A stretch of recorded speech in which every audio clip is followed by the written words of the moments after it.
A man lured a girl child to his house on the pretext of offering her a guava, then proceeded to touch her chest and attempted to remove her clothes. The mother of the child found her daughter before the abuse could escalate. Now, the Bombay High Court recently pronounced a judgment in the case. However, this judgment has not gone down well with a lot of people on social media who are trying to process whether a court can even make such a statement or not. What did the court say which has offended the morals of so many people? Well, the judgment read, and I quote, as such, there is no direct physical contact, that is, skin to skin, with sexual intent without penetration.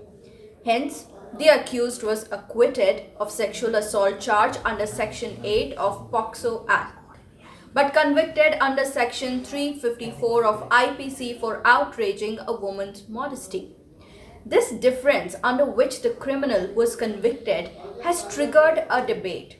The difference of the judgment was made due to the fact that there was lack of detail as to whether the top was removed or whether the accused inserted his hand inside the victim's top and pressed her chest.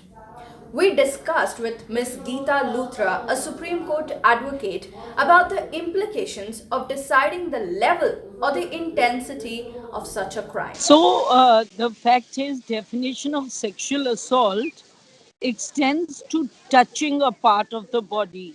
Originally, our definition of rape meant penetration. In 2013, we've had amendments so that even if you touch a part of a person's body, including um, oral sex or any other kind of sex or touching a person, even if it doesn't amount to penetration, it's come in the definition of sexual assault and in rape. Now, the fact is, this definition's been elaborated, but it still cannot be so stretched as to make groping a person as as an act of rape. And the punishment in India is perhaps the most strict that I would see anywhere in the Western world or the democratic world.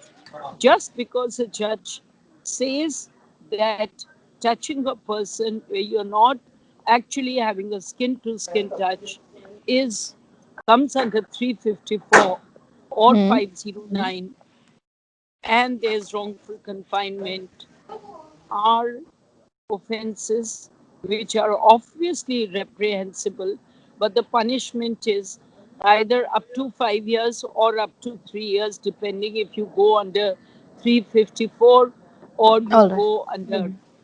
So I think what I believe is that, of course, it's heinous. All these offenses would, um, I mean, they are bound to shock the conscience and create great distress among right thinking members, people who feel that the punishment is not commensurate.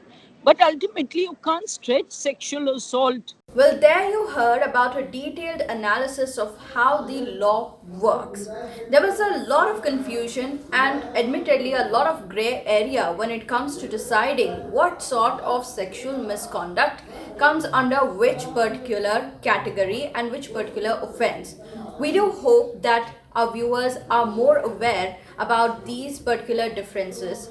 Also, do leave your opinion in the comment section down below. Like, share and subscribe to TV9 Digital for more such content.